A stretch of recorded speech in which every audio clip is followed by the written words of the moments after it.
السلام عليكم متتبعي قناة عالم ام ريم، مرحبا بكم معنا اليوم. ان شاء الله غادي نوجدوا واحد الحرشه بالكوكو سميده.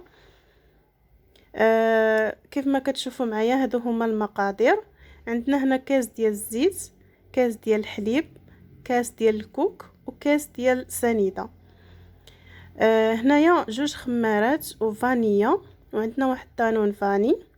اللي بغيتو البنات على حساب دانون كيبقى اختياري، اي نوع تحبوا نتوما، فانا كيعجبني بصراحه فاني.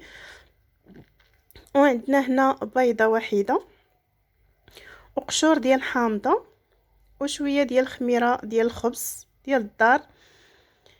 ونبداو على بركه الله ان شاء الله. عندنا هنا بيضه يعني على حراره المطبخ. بالنسبه للحليب البنات انا غير دفيته وغادي نستعملو ان شاء الله.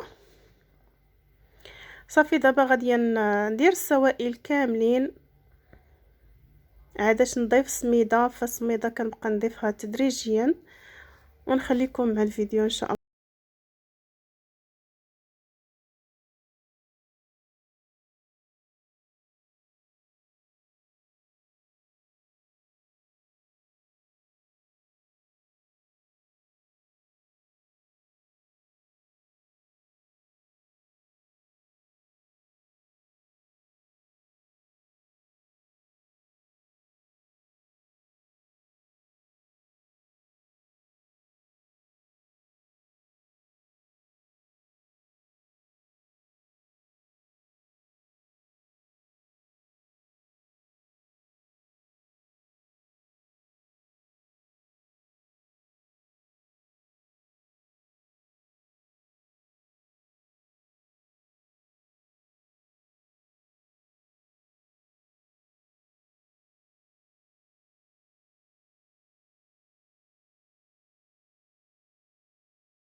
يعني بقيت نضيف السميده بشويه بشويه حتى غنضيف نص كيلو كامل.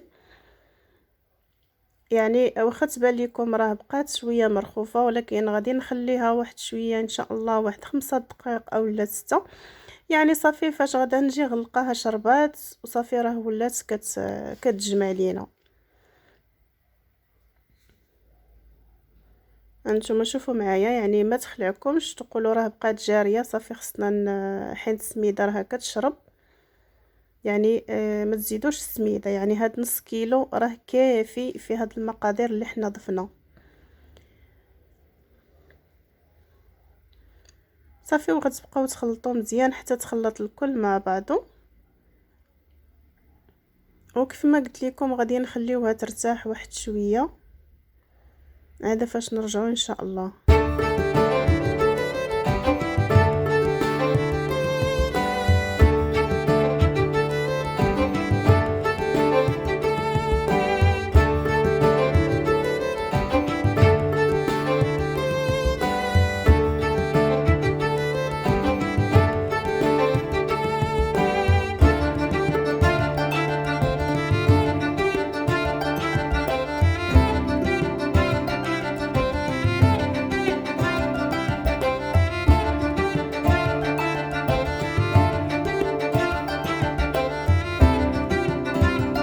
وهنايا البنات كيف ما كتشوفوا معايا من بعد ما خليتها ارتاحت، فانا عندي هنا واحد اللاطه ديجا دهنتها بشويه ديال الزيت ورشيت فيها سميده.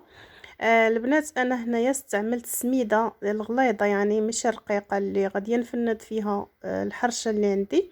فانتوما الا بغيتو ديروا رقيقه يعني حتى هي كتجي زوينه، فمن الاحسن انا كنفضل سميده غليظه. المهم البنات هنايا انا راه حتى بديت ونسيت مدهنتش يديا بشويه ديال الزيت او الماء، فاش تشد ليا سميده في يدي باش حتى الحرشه يعني تجي فيها سميده. كيف ما كتشوفوا معايا انا غاديه نغطس يدي في السميده ونبدا نكور صافي، وهكا كطراسه سميده بالحرشه وكتشد فيها مزيان. هنا علاء الدين راه واقف حليا تيقول لي نخدم معاك، قلت له لا، وبقى تيبكي مسكين قال لي ماما بغيت نساعدك. هنايا البنات غادي نستمر معكم واحد 3 ولا 4 ان شاء الله، وها حنا معكم. يعني نتوما كيبقى اختياري، كل واحد وكيدير الحجم اللي بغا، بغيتوها كبيره بغيتوها صغيره. فانا هنايا البنات خرجت ليا 28 حبه، يعني نص كيلو ديال السميده في نفس المقادير اللي وريتكم، يعني خرجت ليا 28 حبه. لانه بصراحه كتخرج واخا كتبان المقادير غير شويه، المهم كتخرج وصراحه وكتجي زوينه زوينه بزاف.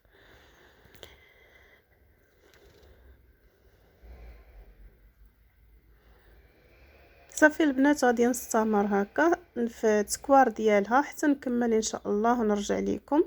من بعد البنات ما كملت في اللاطه، انا عمرت ليا لاطه صغيره والاخرى تقريبا فيها النص. صافي غادي نغطيها ونخليها لمده 15 دقيقه عادش نديرها في الفران، يعني ماشي انفو نقرصها، صافي خصني نديرها في الفران. وهذا هو الشكل النهائي ديال الحرشه ديالنا اليوم، فصدقوني البنات كتجي رائعه. صافي انا من بعد ما كورتها كيف قلت لكم خليتها 15 دقيقه تقريبا، يعني شعلت الفران درتها لتحت حتى تشقات، عاد هزيتها الفوق، يعني ماشي تنخليها حتى تحمر عادش كنهزها البنات الفوق، يعني تقريبا الطياب ديالها بحال البهله. فوا تبان لكم بدات كتشقق صافي تهزوها الفوق. هادشي اللي درت، خليتها حتى طابت من التحت، عاد نزلتها عاوتاني طابت من الفوق. وهذا هو الشكل النهائي ديال الحرشه ديالنا اليوم. فإلا عجبكم الفيديو البنات ما تنسوش تبارطاجيوه مع الاهل والاصدقاء ديالكم وجربوها ورا ما غاديش تندموا. وما تنسونيش من لايك وسبسكرايب وشي تعليق يكون زوين باش ان شاء الله نبقى ديما نحط لكم الجديد. وشكرا لكم بزاف بزاف بزاف متابعي قناه عالم مريم، وتنقول لكم راني تنحماق عليكم. بيزو عليكم كاملين وبسلام عليكم.